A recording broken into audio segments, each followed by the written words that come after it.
Why sleep after 60 becomes fragile, and what the new science reveals. You drift off, and then at 2 a.m. you're wide awake. You wish your brain would just let you sleep. After age 60, that's all too common. But the latest 2024 to 2025 research is starting to uncover deep secrets. How your brain actually cleans itself at night, how metabolic signals and inflammation interfere, and how even some sleep drugs may sabotage your nightly reset. Let's unravel what's new, what works, and what to avoid. To understand what to do, we need to peek inside the aging brain. Let's explore glymphatic and waste clearance breakdown. A 2024 study of 72 older adults used MRI plus sleep recordings to show that poorer sleep quality is associated with lower glymphatic function, weakened brain, network coupling, and memory decline. In other words, bad sleep disrupts your brain's cleaning system, which may accelerate cognitive aging. Let's look at brain pulsations and deeper sleep correlation. A 2025 study measured physiological pulsations, cardiovascular, respiratory, low frequency, in older adults and found strong correlations between those pulsations and N3, that is, deep sleep, sleep percentage, as well as language and cognitive test scores. Super interesting considerations include neuroinflammation and metabolites. In 2024, researchers scanned older adults' brains for metabolites tied to inflammation. These are things like choline, myoinositol, etc., and found that higher levels were linked to lower sleep efficiency and slower cognitive processing. This suggests inflammation may both disrupt sleep architecture and impair cognition, which makes sense.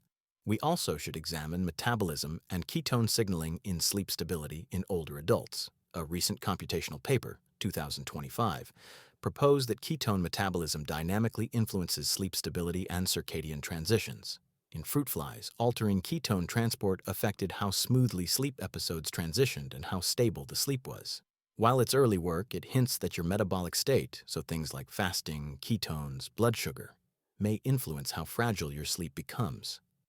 Please see our other videos on aging and GLP-1 medications for more info about this.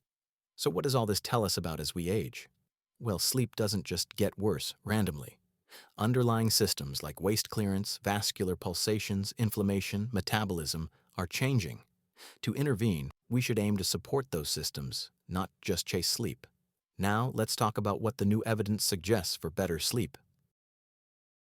In each of these, I'll note one novel insight or caution from recent studies. 1. Reinforce the glymphatic Hasiu clearance system via natural sleep architecture.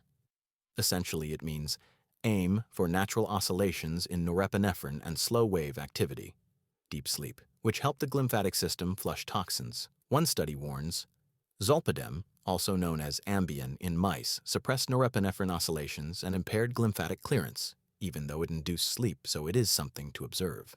This is a red flag. Some sedative drugs may help you sleep, but block your brain's nightly cleaning, and you don't want that.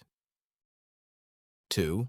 Let's cover what needs to happen to support deep sleep, also known as slow-wave sleep. The decline in deep sleep is a well-known hallmark of aging and is very common. A pulsation study showed that stronger cardiovascular pulsations, or simpler, the rhythmic throbbing of arteries as the heart pumps blood through the body, are positively correlated with deep sleep in older adults, so that suggests supporting vascular health or health of the heart and lungs, and essentially just simply good blood pressure and hydration could indirectly help deep sleep. As always, exercise does a body good, and that goes for sleep too. 3. Now let's talk about anti-inflammatory and metabolic support in older adults. So, because brain inflammation appears linked to worse sleep plus worse cognition, elements that reduce low-level neuroinflammation, stuff like diet, antioxidants, anti-inflammatory lifestyle choices, might help. From what we know about how the body uses ketones for energy, things like being flexible with your metabolism, doing intermittent fasting, or being in a mild state of ketosis, if it's safe for you, might help you sleep more consistently. We don't have strong proof from big studies yet, but it's an exciting area to watch. 4. Let's examine sleep timing and body clock support. Using light, melatonin, and other tools to adjust your sleep schedule isn't new, but now smart systems like Neuropal are starting to combine these with things like plant-based supplements and mindset coaching to create personalized plans. A heads up, making big changes to your sleep timing too quickly can throw off your body clock. Some older methods, like delaying sleep a lot then moving it earlier, have worked for some people with sleep disorders. but they also come with the risk of messing up your sleep rhythms if not done carefully. 5. New ways to track sleep quality and health risks. In 2024, researchers created a new tool that looks at how deep and stable your sleep is throughout the night, not just what stage of sleep you're in. Interestingly, they found that people with more unstable sleep, even if they didn't fully wake up, had a higher risk of dying earlier, especially from heart problems. What this means for you is this. Even small sleep disruptions that you don't notice might affect your health in the big picture. Emerging smart devices and apps could help track these tiny changes to catch sleep problems early. This will give you data so you know which nights are destabilized and can adjust proactively and puts the power in your hands. Finally, in your 60s and beyond, sleep isn't just about falling asleep. It's about restoring your brain's nightly reset, stabilizing subtle arousals, and supporting vascular and metabolic systems behind the scenes. The new science tells us the pieces are connected. Start one small thing, a 30-minute morning walk in sunlight, a low-dose melatonin timed just right, or an anti-inflammatory dinner, and build from there. Are you ready to sleep better? Okay, let's do it. Here is an easy 3-step sleep improvement plan based on current science.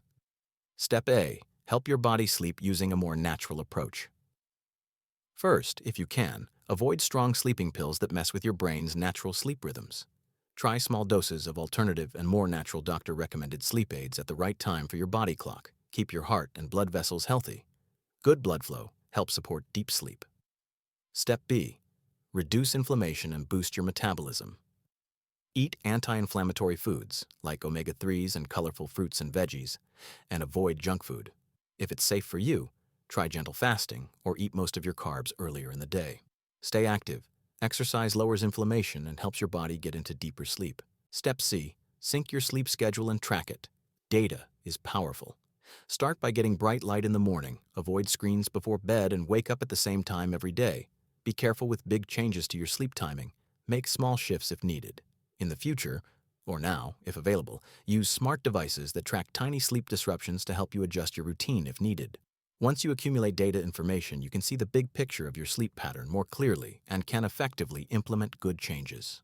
Sleep is so important, and in your 60s and beyond, sleep isn't just about falling asleep, it's about restoring your brain's nightly reset, stabilizing subtle arousals, and supporting vascular and metabolic systems behind the scenes. The new science tells us the pieces are all connected. Start one small thing, a 30-minute morning walk in sunlight, a low-dose melatonin timed just right, or an anti-inflammatory dinner, and build from there. Sleep well, and here's to nights that will truly rest your brain.